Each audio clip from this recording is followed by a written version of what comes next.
Buenos días a todos, bienvenidos cada uno de ustedes a nuestro programa, a la antesala del programa. Benjamín, ¿cómo va todo? ¿Cómo está la cosa? Estamos muy bien, gracias al Señor, dentro de lo que cabe, como dicen en nuestros países. Pero esta semana es una semana muy alegre, muchachos, porque es la semana de aniversario de nuestra institución. Sí lo es. Estamos celebrando 117 años de vida institucional y pensaba yo en esta mañana a cuántos millones de personas habremos bautizado en las aguas, entrándolo así a esa enorme fila de creyentes que un día se sentará a la mesa con el Señor. Y solo porque un hombre le hizo caso y tomó en serio su llamado, fuera de todo romanticismo, de lo que podamos creer, yo miro a este pionero como una persona que tomó muy serio ese llamado y en sus escritos lo podemos ver, ¿no? Cuando yo leo su diario, yo veo cómo este hombre tomó en serio ese llamado. Así que los felicito a ustedes por ser miembros, pastores, ministros, pioneros en sus propios campos. Y mira cómo la iglesia llega a Uruguay, llega al Perú, llega a República Dominicana. Y desde aquí, de unos modestos comienzos en el sur, tenemos una iglesia que hoy ya cuenta con más de 1 millón de personas que se congregan, más de 10.000 comunidades de fe. Así que, congratulations. Muito obrigado, diría de Brasil. No, feliz aniversario a toda la gente de la Iglesia de Dios de la Profecía, apreciados presbíteros, pastor también Cáceres. La verdad que uno viene a la memoria precisamente ahora esa visión del pionero, el obispo A.J. Tomlinson, cuando no solamente piensa en América, ¿verdad? Está pensando, hasta aún tomando las referencias bíblicas, él comienza a soñar en que este movimiento sería mundial. Y que sería como un ave de muchos colores. Y esto tiene que ver bastante con lo que hoy la iglesia significa. Y cada historia en cada país, en cada nación donde ha llegado, la verdad creo que la iglesia de Dios la Profecía está celebrando, y vamos a celebrar, por supuesto, el 13, el día central, con un día de fiesta y de avance de la obra de Dios que se ha movido a lo largo de todo este tiempo en la iglesia de Dios la Profecía. Queremos pedirle a todos, por favor, que ya comiencen a compartir la señal. Eso estoy haciendo yo ahora para asegurarme que todos tengan la señal. Así que, por favor, comiencen a compartir la señal. Así es que vamos a poder estar con nuestros... asegurarnos que nuestros amigos puedan participar del programa tan especial que tenemos hoy como el doctor Salguero. Adelante, Cáceres. Felicidades, Cáceres. En este aniversario. Felicidades para todos. Que hagan y compartir como hizo A.J. Tomlinson. Sí. Definitivamente creo que estaría aquí durante todo este tiempo compartiendo nuestros pioneros, compartiendo cada oportunidad de llegar a más gente con el mensaje en distintas comunidades. Y gracias a Dios por todos esos hombres y mujeres que han estado antes que nosotros y que nos han entregado una antorcha, ¿verdad? Para que sigamos, y también a esos que vienen detrás de nosotros, para que podamos nosotros transmitir y podamos mantener siempre esa antorcha encendida. Y cada celebración es una oportunidad enorme para revalorarnos, reflexionar y también reimpulsarnos, ¿no? Es una gran oportunidad, nos sorprende este año en especial, en una jornada bien difícil para el mundo, pero que, como decíamos al principio, algunos la vamos remando, otros dicen la vamos llevando, con mucho ánimo, con mucha esperanza, y también aprovechando la oportunidad para que las multitudes conozcan al Señor, como su Salvador, ¿verdad? Y en medio de todas las crisis, la luz de Él resplandezca por medio de el mensaje que predicamos. Así es. Benjamín. Sí, mis amados hermanos, hoy tenemos un invitado especial, como han sido todos los invitados que hemos traído. Una gran persona, un amigo, un aliado en esta lucha, quien nos estará hablando cómo nosotros podemos pastorear integralmente en unos momentos tan desafiantes como los que estamos viviendo.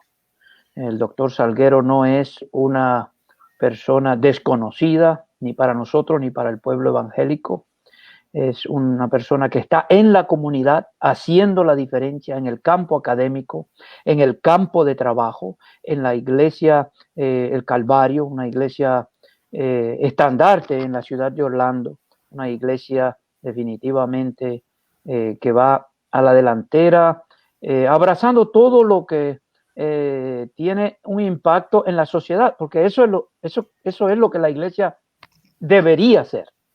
Ese es el llamado de la iglesia, a estar en la comunidad. Y tendremos nosotros al doctor reverendo Salguero ya en unos minutos, que nos trae una exposición de la palabra de Dios, y luego vamos a entrar en estos diálogos que tenemos todas las semanas. Saludamos a todos nuestros hermanos y hermanas en España, en Italia, quienes ya están haciendo su regreso a las casas de oración. Ellos fueron golpeados quizás de una manera descomunal, una manera que quizás nosotros acá en los Estados Unidos y en la América Latina no podemos entender, porque estar uno en su casa sin poder salir, como está la gente de Honduras, El Salvador, no pueden salir de sus casas a menos que no sea el día que le corresponda, a partir de una cédula de identidad. Entonces, eso ha sido algo descomunal.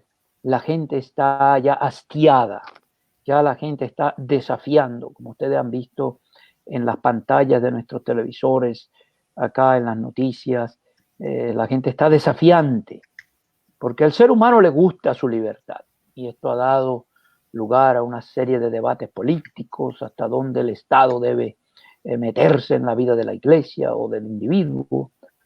Pero para mí este es un tema mayor, este es un tema de salud, y yo quería preguntarles a ustedes en los minutos que nos quedan, ¿cómo ustedes ven esta combinación que yo entiendo letal? Yo entiendo esta combinación letal de regresar, de reabrir la economía en momentos en que muchos de nuestros estados y países están escalando en el número de casos positivos y muertes. ¿Cómo ven ustedes esto para comenzar el diálogo, esta previa? A ver, Cáceres. Cortito, sí. Recuerden, nos quedan 8 minutos para entrar con el programa y el doctor Salguero. Sí, quería darle gracias a Dios por el programa, por este programa que ha traído personas que han ayudado mucho a la iglesia en esta jornada con puntualidades sobre precisamente lo que ha sucedido, lo que está sucediendo, como lo va a hacer también hoy el doctor Salguero, que nuestra iglesia tomó el documento de su iglesia y también de la organización nacional como base para prepararnos antes, y cuando llegó ya teníamos casi todo preparado. Yo creo que hay un momento que había que salir, y hay un momento que la iglesia tenía que cumplir un rol. Era el rol de tomar el desafío y ahora marcar una diferencia. Hay un compromiso, por supuesto, hay un riesgo muy grande que lo advertimos y lo tenemos en la conciencia y en nuestras actividades de cada momento, pero es muy importante que nosotros entendamos que Dios también ya nos marcó el camino, que ya es tiempo de salir, al momento que, así como fuimos a la casa porque las autoridades dijeron que había que ir, ahora dicen que podemos salir, creo que es el momento. David, dime, ¿cómo tú ves esa combinación de salir, como dice el pastor Cáceres, pero en el mismo momento en que los casos y las muertes están aumentando en algunos estados y en algunos países? Lo complicado, sin duda, es el gran dilema de mucha gente, ¿verdad? No solamente que ha perdido la libertad y el movimiento, el derecho de transitar libremente, sino que lo curioso es que mucha gente dice, bueno, Si yo voy a salir, es posible que me contagie del coronavirus, pero si no salgo capaz me voy a morir de hambre. No tengo posibilidades de trabajar, no tengo posibilidades de mantener mi familia. Muchos gobiernos están entregando bonos que no llegan todavía. Y mucha gente, tristemente, aún bajo la recomendación de la higiene básica, no pueden contar ni siquiera con agua. Entonces es muy contradictorio. En el sentido de las iglesias, por supuesto, yo creo que debemos entrar en una etapa de prueba, porque que Dios nos ayude a todos, que esta etapa de prueba sea una etapa donde salgamos bien librados y no de pronto tomemos quizá por alto, pasemos por alto las recomendaciones de las autoridades y tengamos otra vez vernos obligados a encerrar. Así que yo pienso que es una situación bien compleja y hay que seguir analizando y sobre todo observando lo que va a pasar. Ya casi todos los países están comenzando a abrir. Lo que a mí me preocupa en el caso de América del Sur es que los números siguen subiendo. Nosotros no estamos, yo le decía a los presbíteros generales ayer en nuestra reunión de que en América del Sur estamos en el abril de Estados Unidos. Estamos 2 meses, 1 mes y medio, 2 meses atrasados. Estamos hablando de que hay 1.200.000 infectados y más de 51.000 personas han perdido la vida. Y todavía sigue subiendo, especialmente en Brasil. En Brasil ya han comenzado a abrir ciertas zonas porque hay menos infectados, porque la mayoría están en las ciudades más grandes, que son regularmente megaciudades. Entiendo eso. Aún así es muy peligroso. Cuando vayamos a abrir nuestras puertas, tenemos que tener los cuidados necesarios y recordar que este asunto puede seguir propagándose. Yo estoy muy preocupado porque yo creo que todavía no estamos en el punto de abrir, pero lo vamos a hacer porque también hay muchos pastores desesperados por abrir. No entiendo eso. Y yo espero que esa desesperación tenga sentido una vez regresemos, porque lo peor que nos puede pasar, no solamente como personas, sino como nación, como economía mundial, es tener que volver a cerrar de nuevo, porque eso sería un golpe muy difícil para la economía, traería una confusión, un gran caos. Ayer yo veía un noticiero con un experto en el área de la salud de la Universidad de Harvard que hablaba que de aquí a septiembre en los Estados Unidos se esperan más de 100,000 muertes adicionales. Entonces, septiembre está a la vuelta de la esquina. Si estamos hablando que se va a duplicar el número de las muertes, porque la teoría es la siguiente: con todas estas marchas, con todas estas playas abarrotadas, con todos estos estados en los cuales se ha polarizado y politizado el tema, entonces mucha gente está bajando la guardia y se está descuidando. Yo voy a lugares donde veo literalmente cientos de personas. No hay una máscara, no hay una sola máscara, porque yo me dedico a eso, a mirar lo que la gente está haciendo, porque eso nos puede decir exactamente dónde vamos a estar en 14 días, si es que alguna persona llega a estar contagiada ahí. Así que en 1 minuto ya estamos en el aire con el doctor Salguero. Adelante, Vidal. Por supuesto. Gracias, David. Gracias, Cáceres. Nos vemos en unos minutos cuando termine el doctor Salguero su exposición. Bendiciones. Gracias siempre por estar con nosotros. Nos vemos en un momento. Benjamín, comenzamos.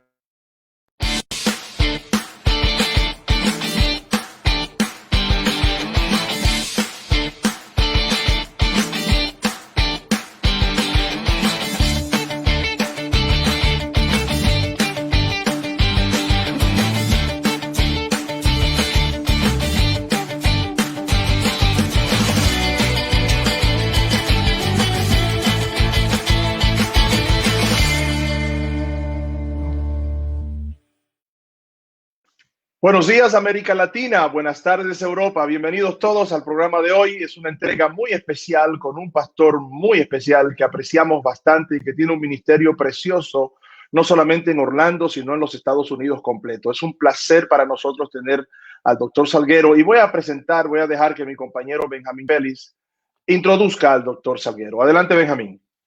Muchas gracias, amada audiencia. Sean bendecidos en el nombre del Señor. Nuestro invitado de hoy es un amigo, es un aliado, lo conocemos por muchos años, conocemos su trayectoria y cómo ha sido de bendición para todo el pueblo hispano acá en los Estados Unidos. El reverendo doctor Gabriel Salguero es pastor en Calvario City Church, una congregación de Asambleas de Dios en la ciudad de Orlando, Florida. Salguero es también el presidente y fundador de la Coalición Nacional de Latinos Evangélicos NALEC, una coalición de varios miles de congregaciones evangélicas en los Estados Unidos.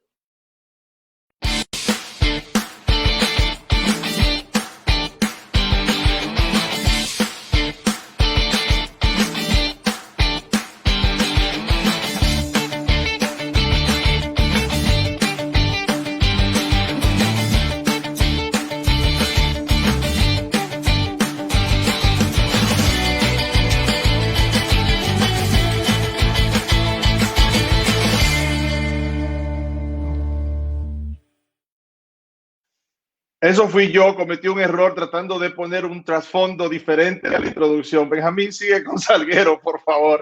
Esto es en vivo y esto es un problema. Hasta en las mejores familias pasa. Mi disculpa, adelante. Así que mire, yo voy a comenzar sí, porque es una injusticia no hacer una introducción adecuada y nosotros pasaremos 10 años pidiéndole perdón a Salguero. Bueno, tranquilo. Aquí voy con la introducción de nuevo. Miren, el doctor Salguero es un amigo, es un compañero, es un aliado, una persona que ha estado con nosotros en aquellas luchas importantes de la Iglesia Evangélica de los Estados Unidos. El reverendo doctor Salguero es pastor en Calvario City Church, una congregación de Asamblea de Dios en Orlando, Florida. Salguero es también el presidente y fundador de la Coalición Nacional de Latinos Evangélicos NALEC, una coalición de varios miles de congregaciones evangélicas en los Estados Unidos. Fue el director del programa de liderazgo hispano y del Instituto para la Fe y la Vida Pública en el Seminario Teológico de Princeton. Salguero ha sido nombrado como uno de los líderes evangélicos latinos más prominentes en los Estados Unidos por el New York Times, CNN en español, Univisión y Al Punto de Jorge Ramos. El reverendo Salguero ha servido en el Consejo Asesor de Asuntos Religiosos de la Casa Blanca, la Asociación Nacional de Evangélicos NEI y también forma parte de la Junta Directiva de la Asociación Evangélica Latina. Salguero es licenciado en Español e Historia por la Universidad de Rutgers, tiene un máster en Divinidad Magna Cum Laude del Seminario Teológico de New Brunswick, cursó sus estudios doctorales en Ética Social Cristiana en el Seminario Teológico de la Unión y tiene un doctorado en Divinidad Honoris Causa del Eastern Nazarene College. El reverendo Salguero vive junto a su esposa, la reverenda Jeanette Salguero, y sus 2 hijos en Orlando, Florida. Dios te bendiga, mi querido hermano, querido compañero, y los micrófonos y las pantallas de nuestro programa están a tu disposición para llegar a toda nuestra audiencia. Un abrazo. Un abrazo, obispo Félix, y un abrazo, pastor Gabriel Vidal, y todos los que están conectados. Un abrazo virtual, por supuesto, en esta época de una pandemia global que nos está afectando no solo en América Latina, sino en Estados Unidos, en Asia, en Europa. Así que el abrazo es virtual, pero no menos caluroso y no con menos afecto. Reciban un saludo desde aquí, de Orlando, Florida, de nuestra iglesia, la iglesia Calvario City Church en Orlando, nuestro pastor y superintendente, el doctor Nino González, de las Asambleas de Dios, y toda nuestra bella familia a título personal. Primero, Gabriel y Benjamín, les felicito. He visto varias de las presentaciones anteriores con mi colega doctor Pablo Polichuk y otras personas, ya la verdad es que yo mismo me he beneficiado. Hoy Gloria a Dios. Me han comisionado a hablar de liderazgo en tiempos de crisis, en tiempos de pandemia, y me honra de ser parte de los participantes en estos 20 minutos y, por supuesto, interactuar con los pastores y pastoras que están en línea, los líderes. Gracias. También Un abrazo desde NALEC, la Colección Nacional de Latinos Evangélicos. Hemos trabajado con ustedes por muchos años, compartimos con ustedes el manual de reapertura como un guía. Sí. Y la verdad es que NALEC existe para servir la iglesia latina en los Estados Unidos y más allá, Latinoamérica y el Caribe. Así que nos permiten orar. Yo quiero comenzar con una oración. Adelante. Señor, te bendecimos y te agradecemos. Gracias por la Iglesia de Dios de la Profecía en Sudamérica, en el Caribe, en Estados Unidos, en todo el mundo, en Europa. Gracias por el ministerio de misericordia, de compasión, de justicia, de evangelización, que ellos destacan con tanto esmero, con tanta sabiduría. Pedimos que en este diálogo de esta hora tú bendigas nuestra conversación y tú seas el que estés dirigiendo nuestra plática. En el nombre de Jesús y por obra del Espíritu Santo. Amén. Bueno, compañeros y compañeros, mi comisión aquí en la Iglesia de Dios de la Profecía de Sudamérica es hablar de líderes o liderazgo en el tiempo difíciles o tiempos de crisis o tiempos de pandemia. ¿Y cómo hacemos eso en una forma integral, una forma holística? Yo quiero tomar como plataforma un tríptico, unas 3 personas bíblicas, de la cual prediqué una serie llamado Líderes en Tiempos Difíciles.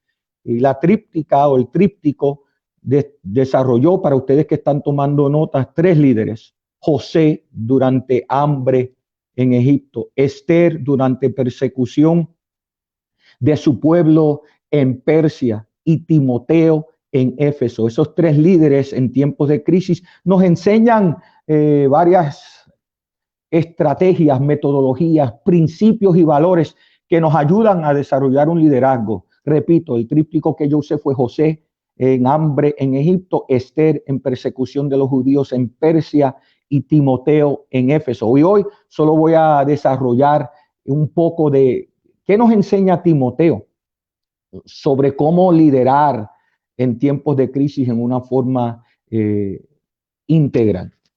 Ustedes saben que Timoteo está en Éfeso. Y es Éfeso el contexto, si pudiera usar Éfeso como una metáfora extendida para crisis. Éfeso era una ciudad importante, era el centro bancario, era el centro de comercio, era la capital de la provincia principal de Asia Menor, que ahora conocemos como Turquía. Era un lugar importante. Y de todos los lugares que Pablo puede escoger, poner a uno de sus proles en la fe, lo pone en Éfeso, un lugar estratégico, pero un lugar en crisis. Había pluralidad religioso, había crisis en esos momentos de liderazgo, ausencia de liderazgo, había falsa enseñanza, había un sinnúmero de teorías de conspiraciones que Timoteo tuvo que confrontar, y frente a los desafíos de Éfeso, que no son tan diferentes a los momentos de crisis que usted y yo estamos viviendo. Estamos en crisis de una pandemia global. En los Estados Unidos estamos en crisis de conflictos, de tensiones raciales. Estamos en una crisis económica, una recesión en algunos países, depresión económica. Tenemos una crisis detrás de la otra, lo que la Biblia llama la crisis después de la crisis. Pero Pablo equipa a su hijo Timoteo para un liderazgo integral. Y quiero usar varios de los principios, valores y estrategias que quizás le pueden ayudar a usted, como me han ayudado a mí, me están ayudando a mí. Y estoy usando 1 y 2 de Timoteo como plataforma. Lo estoy usando como plataforma para establecer cuál es el patrón de un líder, una líder integral, sobrio, prudente en tiempo difícil. Primero, Pablo entiende que, y esto es importante, yo quiero que tú subrayes esto, que Dios da una gracia para cada momento. Es decir, esta pandemia global no tomó a Dios por sorpresa. Dios es soberano y es omnisciente, y Él no es sorprendido por una pandemia global. Quizás tú, yo sí, no lo esperábamos, aunque hace más de una década algunos expertos en la epidemiología nos dijeron que esto era posible. No lo vimos ver muchos de nosotros y nosotras. Pero Pablo le dice a Timoteo, primero, que para cada crisis hay una gracia. Y cuando partimos a ejercer liderazgo, a ser mayordomos de nuestra influencia, nuestras plataformas, nuestras redes, lo primero que debemos entender es que la fuerza no es nuestra. Yo sé que es un principio básico, yo sé que es un principio fundamental, y quizás usted lo sabe, pero Dios da una gracia para cada crisis. Por lo tanto, en 2 de Timoteo 2:1, Pablo le dice a su hijo Timoteo en la carta pastoral: esfuérzate en la gracia que ha sido dado. Pablo entendía de crisis y entendía de gracia porque él tenía un aguijón en su carne que le pidió al Señor: quítamelo. Como tú y yo estamos orando: Señor, quítanos, trae una vacuna, trae una medicina, ayúdanos a salir de esta pandemia que para muchos de nosotros, por ejemplo, en Estados Unidos hay 2 millones de personas contagiadas. Y algunos estados quieren reabrir, otros no, y están luchando sobre los protocolos. Hay conflictos ideológicos politizados trágicamente. Y frente a una ausencia de liderazgo espiritual, de liderazgo moral, de liderazgo sobrio, vemos el modelo de Timoteo.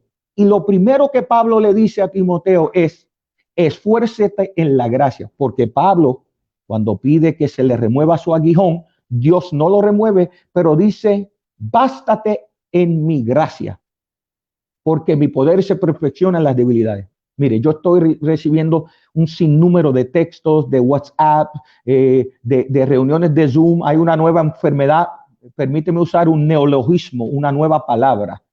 Hay una nueva enfermedad, además del COVID-19, que es secuela del COVID-19, se llama Zoomitis.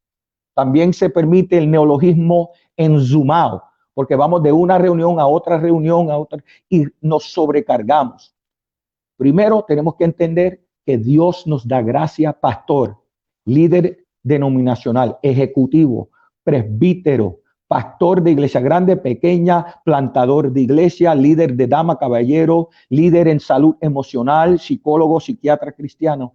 Hay una gracia para cada momento. Y Pablo le dice a Timoteo: esfuérzate en la gracia que te fue dada en Cristo Jesús. Así como el Señor le dice a Pablo: bástate en mi gracia. ¿Y qué es gracia? Gracia es ese favor inmerecido que nos ayuda a sobrellevar nuestras cargas. Número 2, y esto es importante: si el primero es un profundo conocimiento y una fe de resiliencia basado en la gracia, una fe de resiliencia basado en la gracia que Dios nos da. Lo segundo es una estrategia sobria y prudente. Nosotros no podemos liderar al azar. No debemos estar inventándonos, sino como los hijos de Isaacar. Primera de Crónicas 12:32. Dice la Biblia que los hijos de Isaacar eran entendidos en los tiempos, número 1, análisis. Y número 2, sabían lo que Israel tenía que hacer. Cuando hablemos, cuando posteemos, cuando enviemos mensajes desde nuestros altares, ya sean virtuales o presenciales, debe partir de un análisis profundo de la realidad que estamos confrontando. Debemos evitar teorías de conspiración. Isaías capítulo 8, verso 12 dice: no entres en la conspiración de la gente y no entre en sus temores. Isaías 8:12. No llaméis conspiración lo que la gente llama conspiración. La estrategia debe ser sobria, prudente y con un análisis profundo de lo que está ocurriendo. En esta crisis, cada pastor, cada líder, no es solo líder espiritual, pero para dirigir desde un liderazgo integral, es un sociólogo, una socióloga. Está entendiendo los contextos, está analizando cuál es el índice de contagio en esta ocasión, cuáles son las prácticas y los protocolos necesarios que como buen pastor, pastora que cuida por sus ovejas, como buen líder que quiere llevarlo a aguas delicadas, a pastos delicados, a aguas de reposo, que quiere pasar a su pueblo por el valle de sombra de muerte, hay que haber un análisis profundo de lo que está ocurriendo y sobrio. Hay momentos que hay que esperar y hay momentos que hay que reabrir. Ojo, cada país y cada estado tiene su contexto diferente, no hay una uniformidad en toda América Latina, en todo el Caribe, en los latinos en los Estados Unidos. Por eso es necesario que si vamos a ser líderes integrales, tengamos como los hijos de Isaacar un análisis profundo de lo que está ocurriendo. Juan 8 nos dice, conoceréis la verdad, hablando de Jesucristo. Pero podemos expandir eso a decir, ¿cuál es la realidad? ¿Cuáles son los números? ¿Cuáles son los índices, las trayectorias y las tendencias que pueden de una forma adversa afectar a nuestro pueblo? Número 3, hay que haber autocuidado. Primera de Timoteo 4:16 dice, ten cuidado de ti mismo y de tu doctrina. Ese autocuidado de nuestra salud emocional, de nuestra salud espiritual, que no nos convirtábamos en trabajólicos durante esta crisis, es también un autocuidado de lo que decimos y cómo decimos. Pregunta pastoral. ¿Cuál es el mensaje que vamos a utilizar cuando regresemos? Ya algunos han regresado en el momento de reapertura. ¿Y qué es el mensaje que estamos comunicando? El liderazgo integral tiene cuidado de sí mismo y de su doctrina. Estamos traficando en desesperanza, en una escatología espeluznante que intimida y asusta a la gente, o estamos traficando en esperanza, como dice el teólogo Jürgen Moltmann, una teología de esperanza. Quiero subrayar esto porque Pablo le dice a Timoteo, evita contienda, evita dichos que hacen daños a la gente, que invaden en el caso de Éfeso, a las mujeres y a las familias. La escatología cristiana es una escatología de esperanza. No es una escatología aterrorizante, no es terrorismo espiritual. Nosotros, si somos líderes integrales en tiempo de crisis, traficamos en la esperanza. Aún el Apocalipsis, una iglesia perseguida, Juan, en la isla de Patmos, perseguido, enclaustrado, comienza a decir la revelación no de la bestia, la revelación no de los 4 jinetes del Apocalipsis. En el libro de Apocalipsis, la tesis no es la bestia, no es la pandemia, no es el miedo. La tesis de Apocalipsis, dice el teólogo Juan, la revelación de Jesucristo. Bienaventurados todos los que la leen. Por lo tanto, en estos momentos, encima de tener un análisis profundo de la realidad, tenemos que tener un mensaje de esperanza, sin obviar los retos, los desafíos. Por eso el análisis primero y también el mensaje que responde a la crisis actual. Mensaje de esperanza, mensaje de fortaleza. Próximo punto. El liderazgo integral sirve a los más vulnerables y a los que están en alto riesgo durante una crisis. En el Antiguo Testamento, en el Torá, en el Nebim, en el Ketubim, la ley, los profetas, los escritos, habían cuatro clases protegidas. La primera, la viuda. Segunda, el huérfano. Tercero, el extranjero. Y cuarto, el pobre. Esas 4 clases protegidas, dicen los profetas que en momentos de crisis tenemos que tener más cuidado de ellos. Por ejemplo, en nuestra iglesia escribimos este protocolo, la pastora Ginette, mi esposa, escribió un manual, yo ayudé, que nos dijo que una de nuestras prioridades es guardar gente de alto riesgo, que nuestra prioridad son ancianos, personas con enfermedades preexistentes, niños vulnerables a enfermedades de autoinmune. Por lo tanto, así como en el Antiguo Testamento, también en Timoteo, Pablo dice, hey, no te olvides de la viuda, no te olvides del menesteroso. La iglesia y la teología cristiana en tiempo de crisis siempre tiene un ojo y siempre tiene una perspicacia y una mirada hacia los más vulnerables durante la crisis. Eso es una teología de protección y una teología de compasión. Les repito, Liderazgo integral comienza con una fe de resiliencia basada en la gracia para el momento.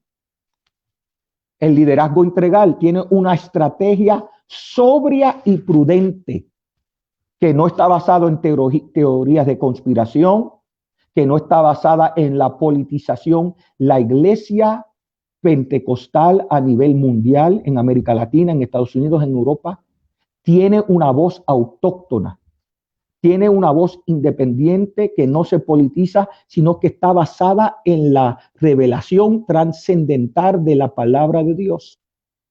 Que su bandera no es ninguna ideología política ni una ideología filosófica humana. Nuestra bandera está basada en el evangelio maravilloso de Jesucristo. Y eso toma profundo análisis de las realidades. En Éfeso, las realidades eran falsas doctrinas, conspiraciones, pluralismo religioso que retaba la verdad. En este momento, teorías de conspiraciones, el olvidar los menesterosos, conflictos en nuestras naciones. Y frente a ello, el liderazgo integral modelado en Timoteo dice, no, vamos a hacer análisis sobrio, independiente y basado en la palabra del Señor. Próximo punto. El liderazgo integral se cuida, tiene autocuidado. No vamos a sufrir de quemazón, porque si el que ayuda se quema, ¿quién ayudará a la gente? Ten cuidado de ti mismo. Próximo punto, de tu doctrina. El liderazgo integral proyecta un mensaje sobrio y prudente, pero de esperanza. Que Dios tendrá la última palabra, que la iglesia de Jesucristo, ya sea virtualmente o presencialmente, seguirá marchando, que hay una visión integral de que este capítulo no será nuestro último capítulo, así como el exilio hizo que Israel reinterpretara al Dios del templo como el Dios que viaja en el exilio. Así esta pandemia y enclaustramiento hace una teología nueva que dice, en este exilio y enclaustramiento, no solo Dios es el Dios del templo, las facilidades, una teología fresca que cuida de sí mismo y una doctrina de esperanza. Y cuarto, servicio. En Calvario City Church llevamos 3 meses desde en Orlando, por lo menos, que han cerrado las facilidades el gobernador y este mes el gobernador declaró una reapertura fase 1 y fase 2. Cada estado y cada país tiene su propio protocolo y contexto. Pero frente a todo eso, nosotros seguíamos alimentando nuestra distribución alimenticia con los protocolos de mascarilla, de guantes, de distanciamiento físico, lo que los sociólogos llaman distanciamiento social. Seguíamos escribiendo textos y correos electrónicos a los ancianos que quizás no tienen redes sociales, y uno no puede olvidar que hay un casmo digital, lo que se llama una división digital. Los sociólogos del movimiento cibernético nos dice, no olvidemos gente que está desconectada, que no tiene internet, y por eso los llamamos directamente, hicimos ese contacto. Pero hicimos nuestro énfasis aún a una cobertura de todos y todas, que nadie quede afuera. Como Pablo le dijo a Timoteo, acuérdate de la viuda, del anciano, háblale como padre y madre, y también de los jóvenes, que en este momento hay mucha ansiedad.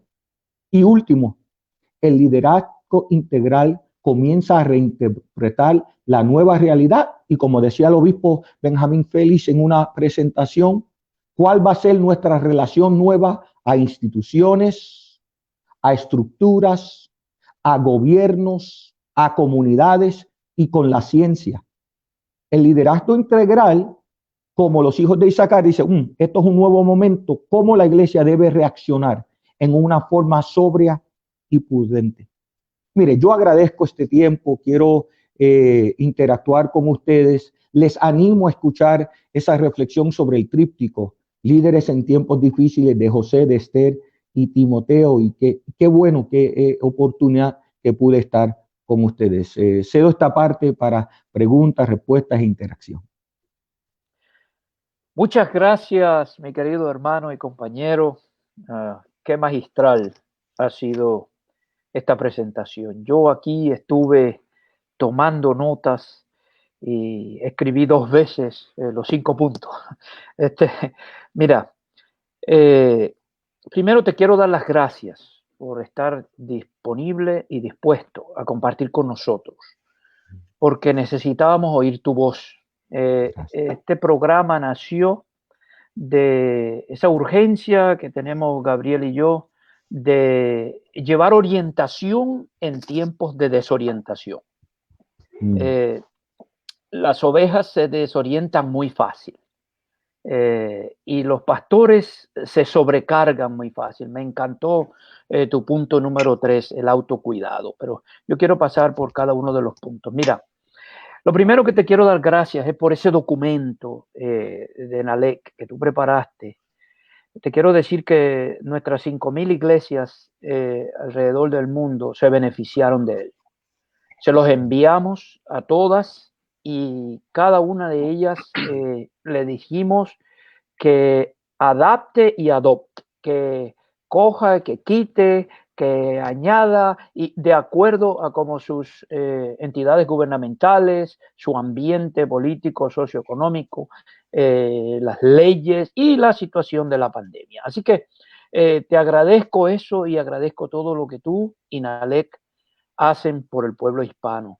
Y decirle a la gente de NALEC que no solamente fue para Norteamérica, para los Estados Unidos, sino que en América Latina, estas 5,000 iglesias de Dios de la Profecía se beneficiaron de ese documento.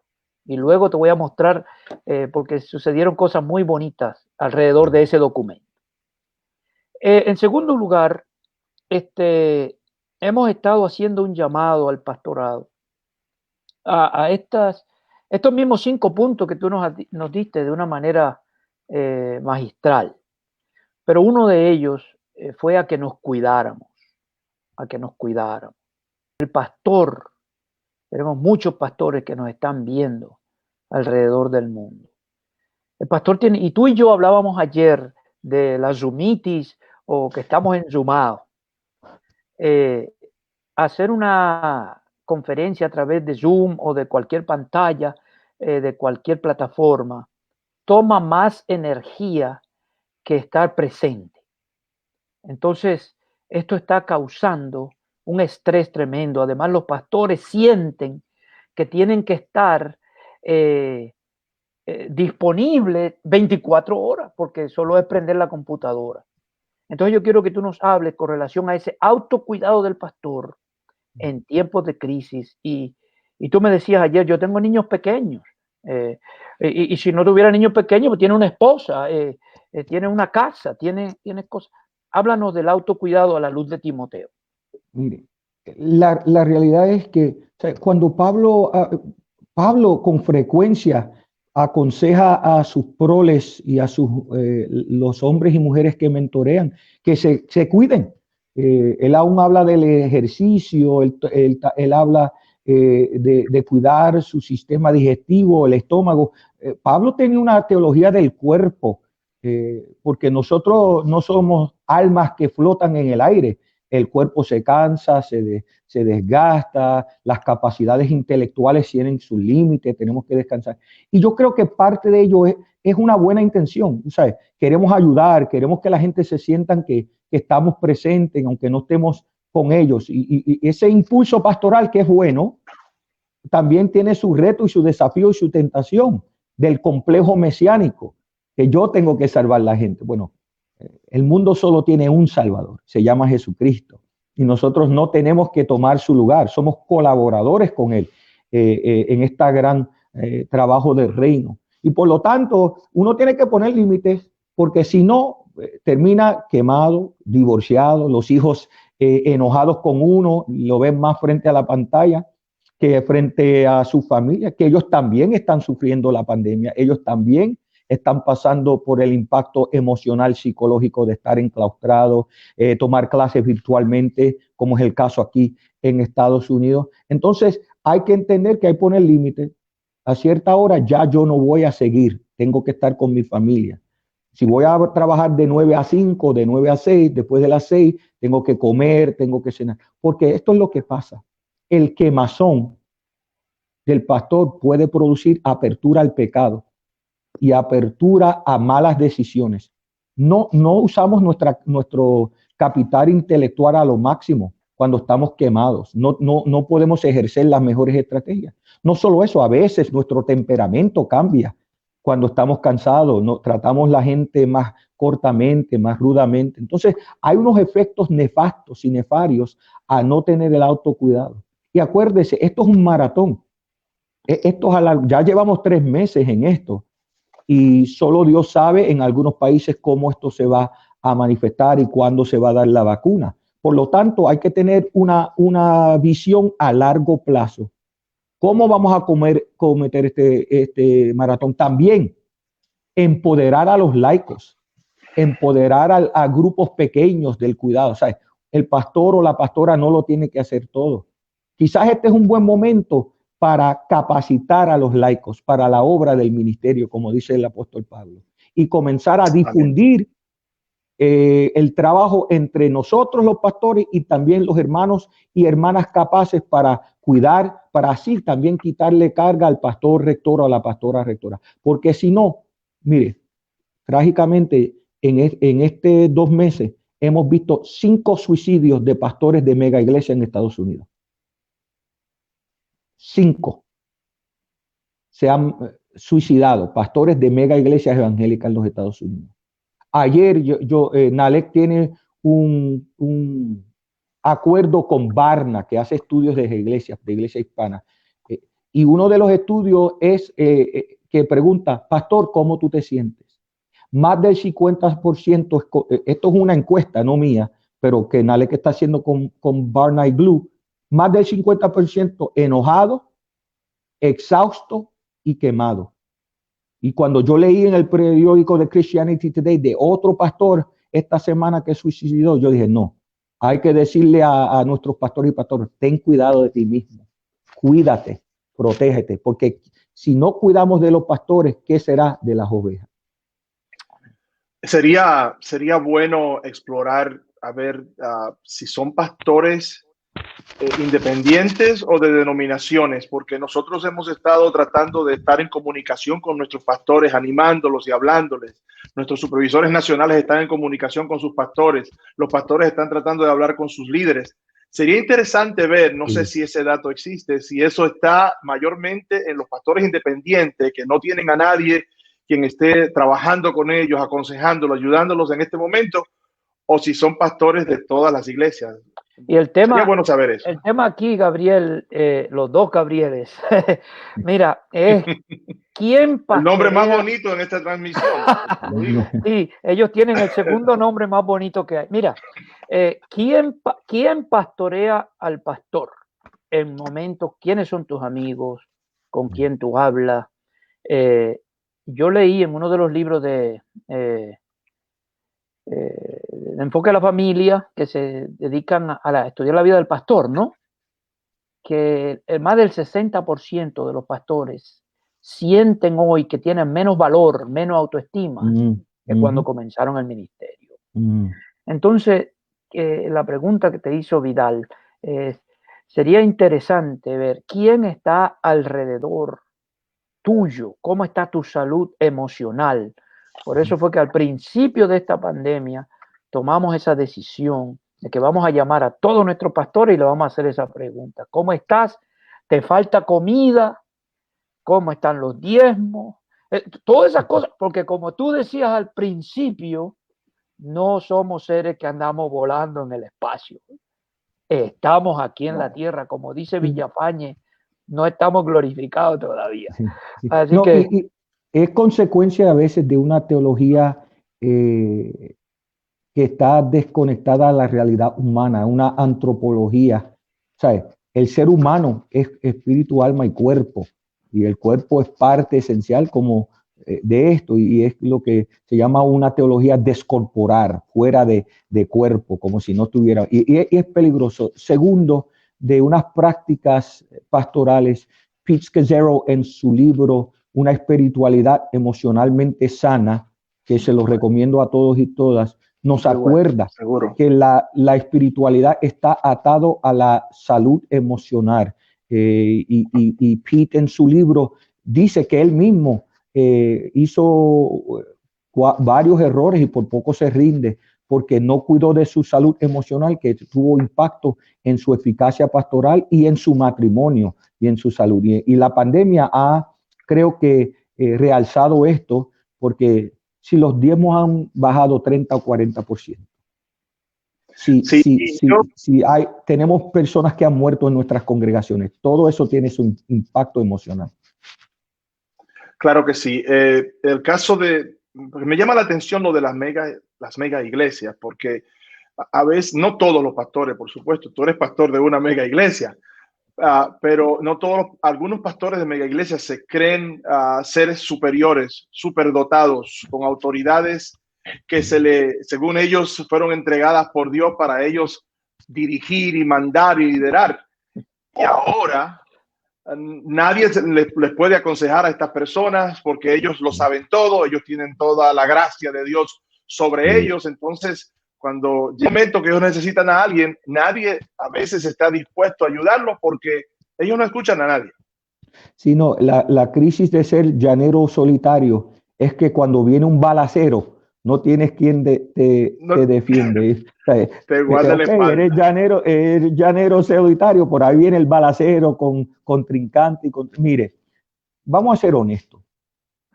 La teología del culto a la celebridad se cayó al piso con esta pandemia. Amén. Amén. Esta pandemia nos hace reexaminar esta filosofía de que hay mega estrellas cristianas que, ¿sabes?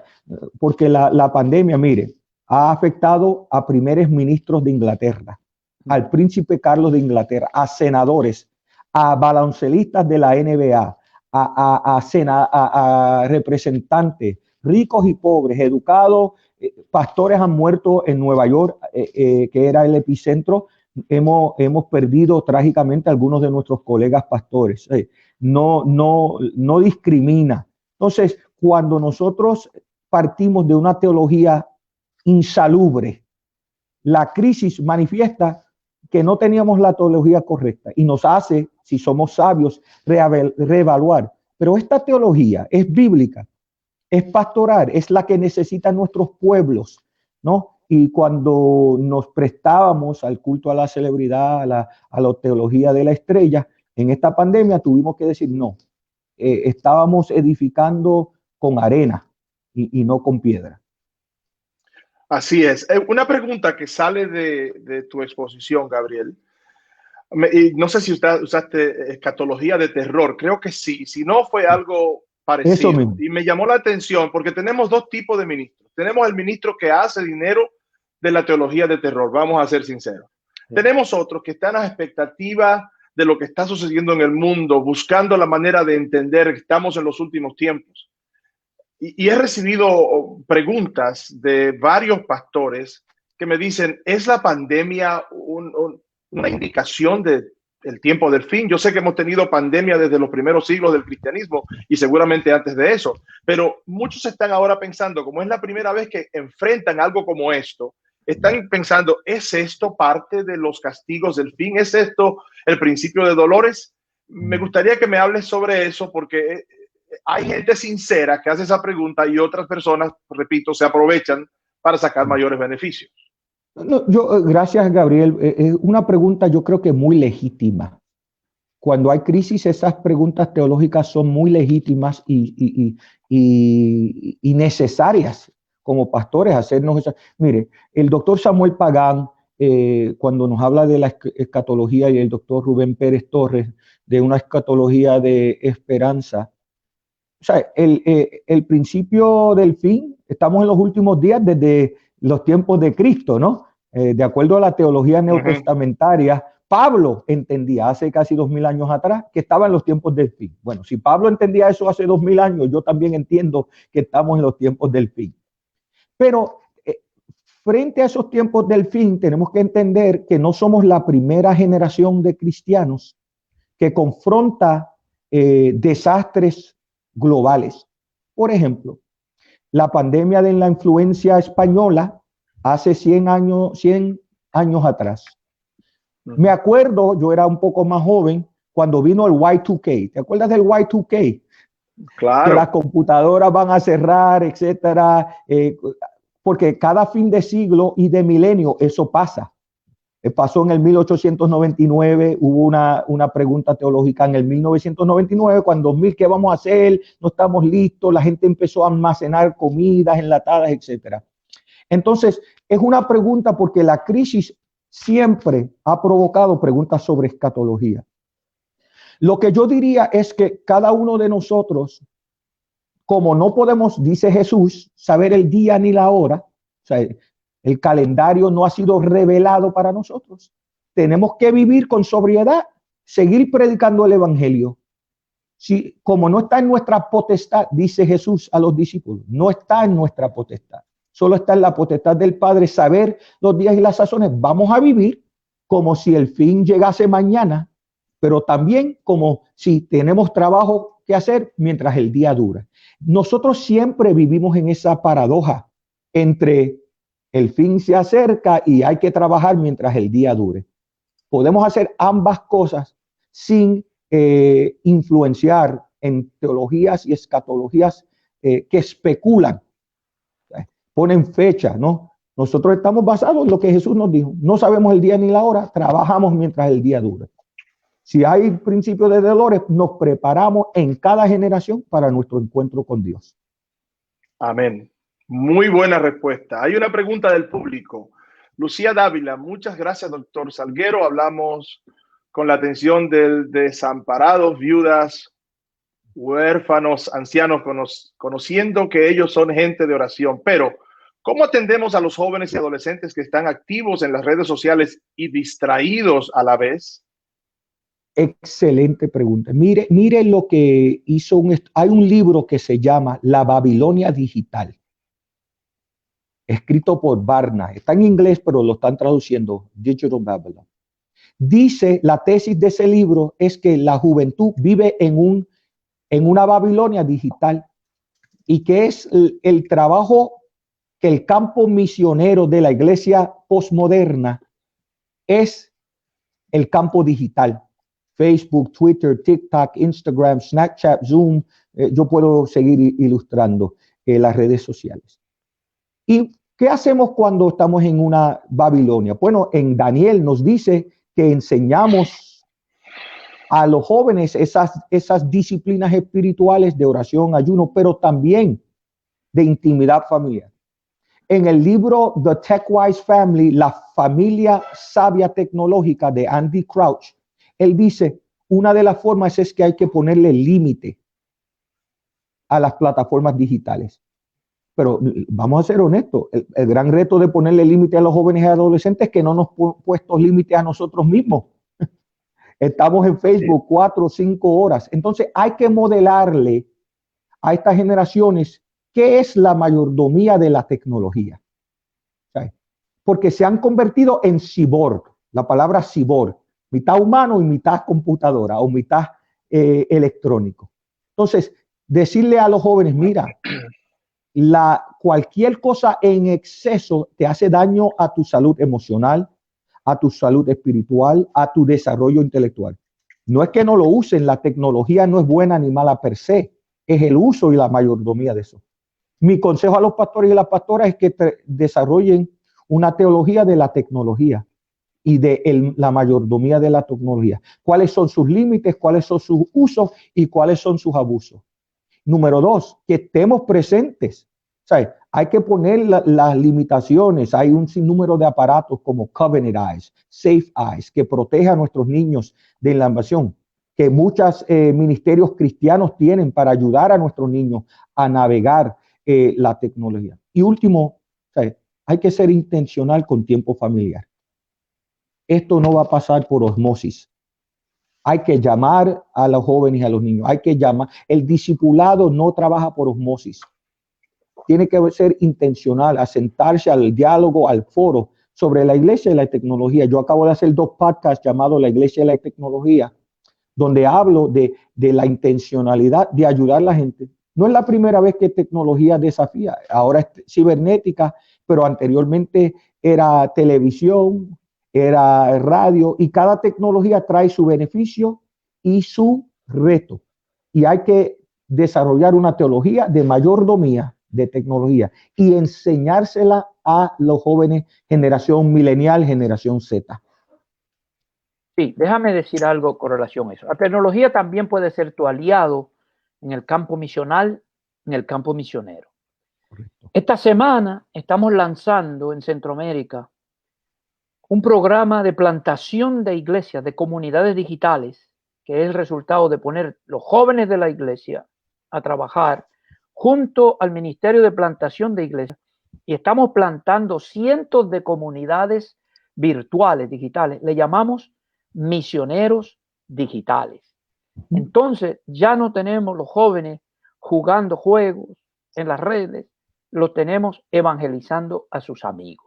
Entonces la tecnología también puede ser tu aliado en la misión. Eso es preciso.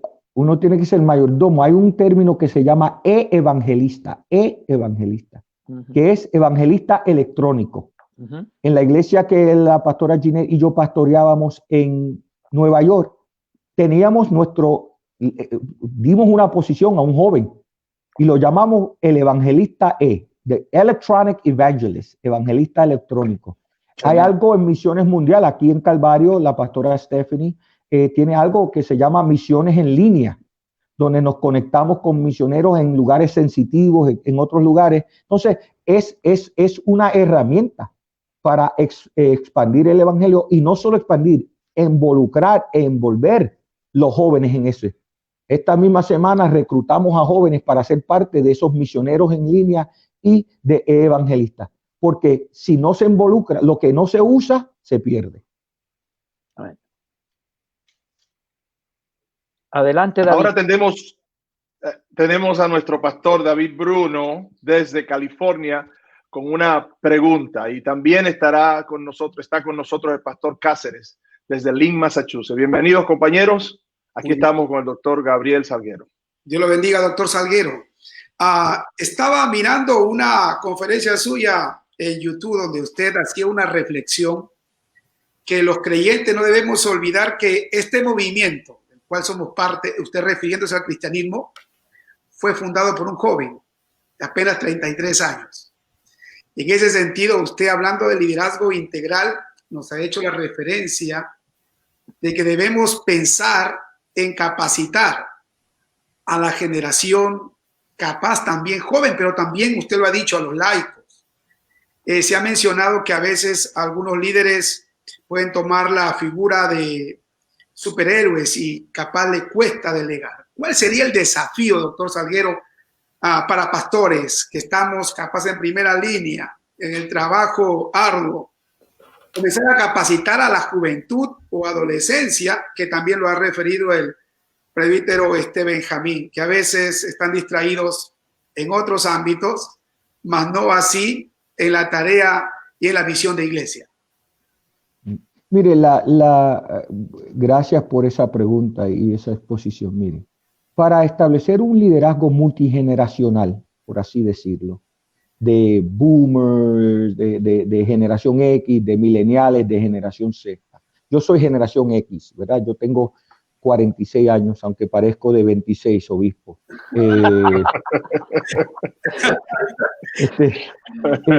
Uno tiene que ser intencional. Mire, fíjese los ejemplos que yo usé en el tríptico. Esther fue mentoreada por Mardoqueo. Timoteo fue mentoreado por Pablo. Pero eso toma intencionalidad. A veces estamos tan ocupados en los quehaceres ministeriales del día al día que no proyectamos para el futuro.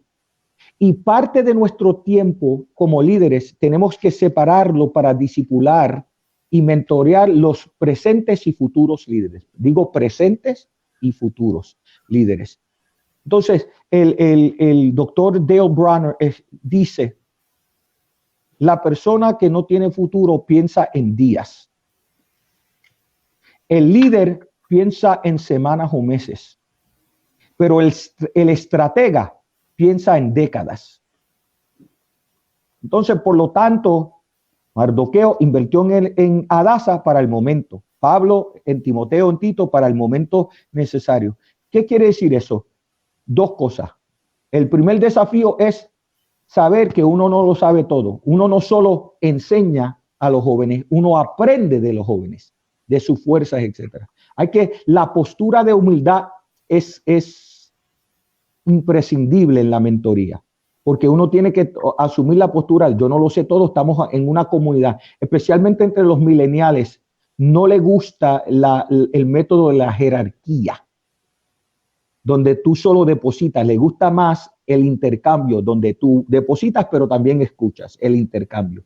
Eso es número uno, una postura de humildad. Número dos, intencionalidad. Uno tiene que, nosotros en NALEC creamos algo que se llama Avance. Avance es un programa anual para personas menos de 40 años que lo enseñamos por un año entero en plataformas virtuales sobre la iglesia, la sociedad, la teología. Entonces, intencionalidad, humildad, intencionalidad. Número tres, tiempo. ¿Sabes? Lo más que la gente respeta es cuando tú le das tiempo, que es el capital más imprescindible. Los jóvenes quieren relaciones. Entonces, parte del reto es que no sacamos el tiempo para invertir en ellos y la gente lo nota. La gente dice, no, pero ellos quieren que ejerzamos, pero no nos dan el tiempo, no les importa lo que hacemos, pero no quiénes somos. Y eso es parte de eso. Y último, yo quiero decir que una de las cosas es el desafío del lenguaje. No estoy hablando de inglés o español, estoy hablando que cada generación tiene como su propia jerga. Y uno que como que tiene que ser bien pentecostal, interpretar las lenguas, ¿sabes? Interpretar las lenguas cibernéticas, interpretar las lenguas generacionales. Necesitamos el género de interpretación de lenguas. ¿Qué quiere decir esto? O sea, y ahora estoy, por supuesto, haciendo una alegoría contextualizada de lo que está ocurriendo en el libro de Hechos. ¿Sabes? La interpretación de lenguas no es solo de lenguas angelicanas, del mandarín al español, también es interpretación, el lenguaje y la jerga generacional. Tenemos que entenderlo para también comunicarnos con ellos. Y eso es uno de los grandes desafíos. No hemos aprendido a interpretar lenguas generacionales. Tremendo. Así es. Tengo dos anuncios que dar antes de pasar al pastor Cáceres. Primero es la semana que viene, el jueves, creo que es 18, a las 11 de la mañana, estaremos nueva vez con el doctor Samuel Pagán, quien continuará el conversatorio acerca de los profetas de Israel, todo relacionado con la situación que estamos viviendo. Así que no se pierda el programa de la semana que viene con el doctor Samuel Pagán. También este sábado a las 11 de la mañana, igual que este programa, pero el sábado, estaremos transmitiendo la continuación de un programa especial que tenemos con el doctor Jensen, Fernando Jensen, desde Orlando, Florida, y Esteban Rodríguez. Así que le esperamos a las 11 de la mañana este sábado con esta conversación, estas exposiciones que tiene que ver con asesoría pastoral en tiempos de pandemia. Este sábado a las 11 de la mañana, al igual que el próximo sábado. Son 3 sábados que tenemos, que vamos a ocupar con este programa. Ya pasó el primer programa y estamos entrando en el segundo programa este sábado y terminaremos el sábado que viene. Adelante, pastor Cáceres. ¿Cómo está, doctor Salguero? Un gusto. Muchas gracias por la conferencia, muy instructiva y benéfica para todos, en especial para los pastores.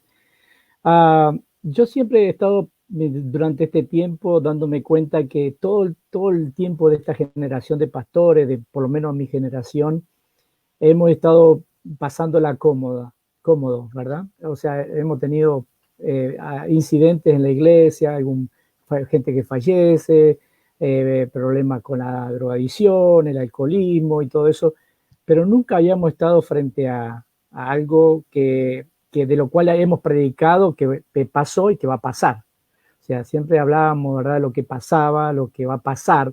Generalmente hablábamos en esto, usted hablaba, ¿verdad?, de la falta de análisis que muchas veces hay cuando vamos a predicar, o por lo menos tener análisis para poder entender el tiempo que estamos viviendo. Entonces, ahora muchos pastores, incluido, tenemos dos corrientes. Una que es, algunos son independientes, otros son conciliares, son dependientes y tienen distintas herramientas de liderazgo para ser mentoreados, pero también para ser sostenidos. Y en medio de este tiempo he tenido la oportunidad de tratar con pastores en la ciudad, nos hemos visto con un gran compañerismo con pastores que siempre estábamos, pero que nunca estábamos. Siempre nos saludábamos, pero que nunca habíamos compartido la información y las necesidades, al punto que nos hemos hecho amigos por mucho más que antes en medio de estos días. Mi pregunta en realidad es, ¿cuál es la actitud que debemos de tener los pastores frente a todo lo que ha sucedido y poder hacer cambios? Porque muchas veces quizás estamos esperando que todo pase y vuelva toda la normalidad y seguir el rumbo, sin tener ese planteo de análisis. Pero a veces quizá hay algo en nosotros como seres humanos que nos falta para poder enfrentarnos a eso. No, gracias, Pastor Casares, y aprecio esa exposición y esa pregunta. Mire, uno de los desafíos que usted bien menciona es nuestra realidad humana. Nosotros somos criaturas de hábito. La gente cuando va a la iglesia se sienta en el mismo asiento. Somos criaturas de hábito, y cuando hay algo que sacude nuestras prácticas y nuestros hábitos, algunos de nosotros y nosotras no tenemos la disciplina de reflexionar y recalibrar. Yo creo que eso es una buena palabra del momento. Recalibrar. ¿Qué pasó con Israel en el exilio? Tuvo que recalibrar y reexponer y reexplicar su teología acerca de Dios, acerca del templo, acerca de la tierra, porque antes se conocían como el pueblo de la tierra y ahora están desterrados. Entonces eso los hizo, aunque Dios no había cambiado, les hizo reexaminar su conocimiento de Dios. Era el mismo Dios, pero habían unos conocimientos que ellos no habían elucidado ni cavado. Entonces, esta pandemia, como otras crisis, nos hacen recalibrar y reexaminar cuáles son las cosas que hemos creído y por qué las creemos. Son bíblicas, son ortodoxas, se aplican a la realidad esta. Por ejemplo, una de esas es la teología de sufrimiento. ¿Qué es nuestra teología sobre el sufrimiento? ¿Qué es? Y hay varias fuentes del sufrimiento. El sufrimiento por desobediencia, el sufrimiento que son consecuencias de la injusticia social, el sufrimiento que son consecuencias de nuestro pecado, el sufrimiento que es misterio, porque Job sufría, pero para él era un misterio. Nosotros lo sabemos porque lo leemos, pero Job no lo sabía. Entonces, en momentos de pandemia nos hace recalibrar y reexaminar nuestras presunciones sobre quién es Dios. ¿Quién es Dios? ¿Qué es la iglesia? ¿Y cuáles son las funciones de la iglesia? Agregaría, ¿y qué es la humanidad? Y frente a la pandemia nos ofrece una oportunidad, si somos sabios y prudentes, a recalibrar. Lo que yo decía antes se alinea con la verdad trascendental de Dios en toda época, en todo momento. ¿O era simplemente un producto de una cosmovisión cultural o cosmovisión personal? De hoy un ejemplo histórico. El cristianismo bíblico fue contaminado con el cristianismo constantino en el tercer siglo. Y después del tercer siglo hay gente que predicaba el cristianismo constantino como si fuera el cristianismo bíblico. Eso también ocurre en nuestros países. Confundimos un cristianismo que se ha colapsado con la cultura y pensamos que el cristianismo bíblico es el cristianismo estadounidense o el cristianismo uruguayo o el cristianismo paraguayo, venezolano o nicaragüense. Ojo está, yo creo en la contextualización. Por eso es la encarnación. Jesús vino y en la encarnación a un contexto. Pero nunca podemos confundir ciertas cosmovisiones culturales y del momento Por ejemplo, y aquí sí que me gustaría pasar mucho tiempo un día. Hay gente que piensan que las tesis de la modernidad son las tesis de la Biblia. ¿Sabe? Rabbi Zacarías, que falleció los otros días, era un apologético de la modernidad, pero no era un apologético de la posmodernidad como Wayne Platenga y otros.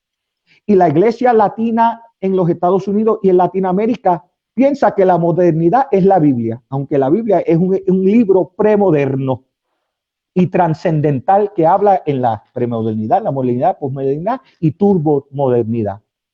Y el gran peligro es que hemos hecho una exégesis y una teología y una prédica cultural y la hemos vendido como bíblica y ortodoxa. Y cuando esa presentación cultural falla en el momento de la crisis, pensamos que fue la Biblia que falló, pero la verdad fue que fue nuestra óptica y interpretación. Y qué bueno que plataformas como esta nos ayudan a hacernos la pregunta que se preguntó en el jardín. ¿Quién nos ha enseñado esto? ¿De dónde? ¿Cuál es la epistemología? ¿Cuál es la genealogía de este pensamiento? ¿De dónde vino esto? ¿De un libro? ¿De un autor famoso? ¿De un predicador famoso? ¿O vino de las enseñanzas de Jesús de Nazaret, de los profetas, del Torá, del Nuevo Testamento?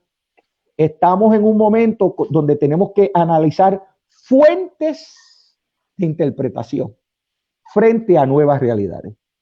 Tu pregunta, compañero Casares, merece mucho tiempo, pero es imprescindible porque estamos en un momento donde hemos cavado en cisternas rotas que no contienen agua, Amén. Como dice el profeta, y ahora tenemos que regresar a Jehová, fuente de agua viva.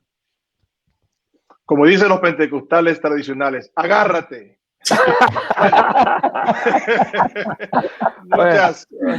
Muchas gracias, David. Gracias, Cáceres, por este tiempo. Nos vemos en un ratito. David quiere que felicitemos a los graduados en Estados Unidos esta semana, aunque le decía que desde hace 3 semanas se están graduando.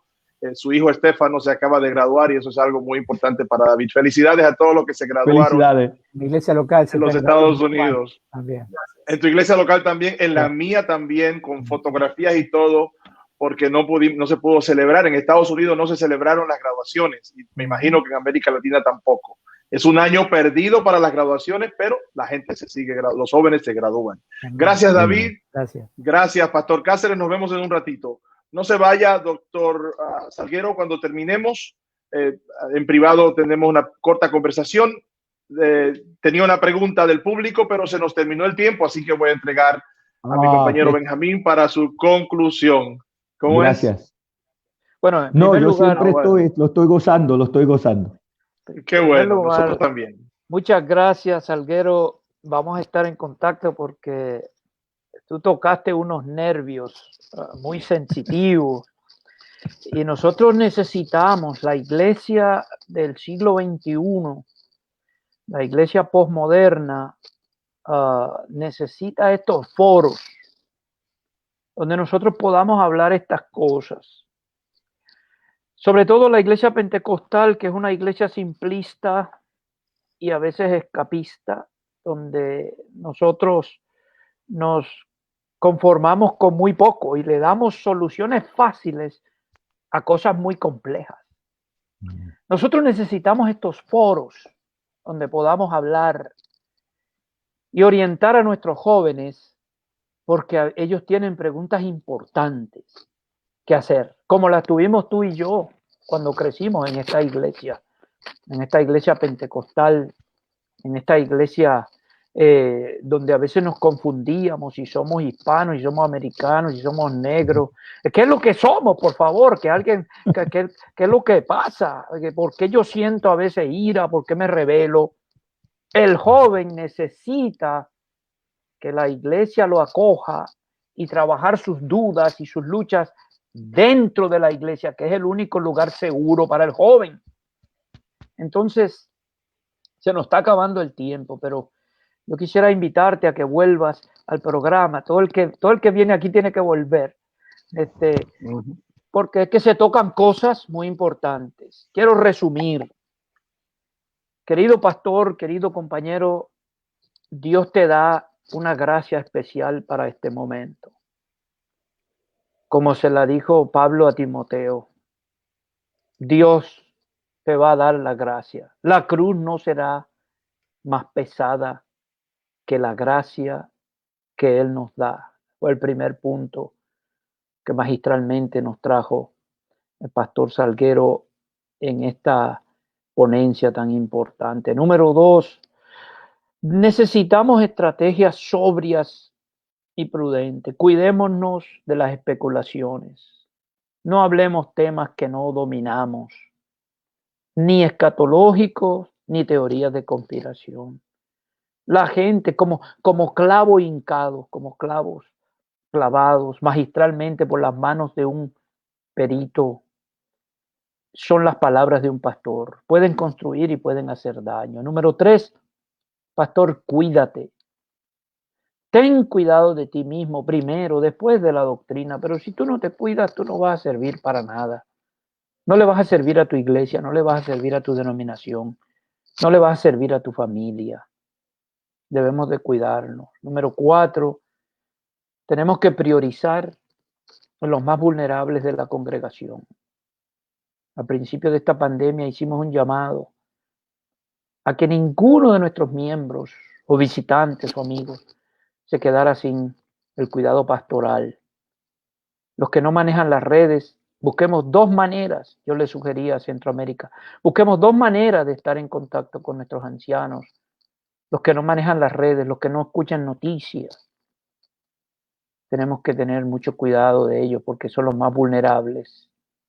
Y por último, tenemos que reinterpretar esta nueva realidad. A la iglesia, como decimos nosotros, por decir el templo, porque a veces decimos iglesia por decir templo. Al templo no vamos a regresar como salimos. Y recordar que muchos, en muchas iglesias, no van a regresar porque murieron o están entubados en un hospital. Mucha reverencia al regreso. Mucha gratitud a Dios porque regresamos, pero nuestros muertos y nuestros heridos tenemos que honrarlos y tenemos que hacer un lamento. Todavía no hemos hecho ese lamento. Así que Dios te bendiga, gracias por tu sintonía. Recuérdate que el día 11 de julio tenemos nuestra transmisión especial, 11 de julio, sábado, con el supervisor general. Tendremos nombramientos internacionales de toda persona que ocupa una posición internacional en la iglesia. A falta de nuestra asamblea internacional, tendremos esta transmisión. Un abrazo, Salguero, un abrazo, Gabriel. Dios les bendiga, Dios bendiga a toda nuestra audiencia mundial.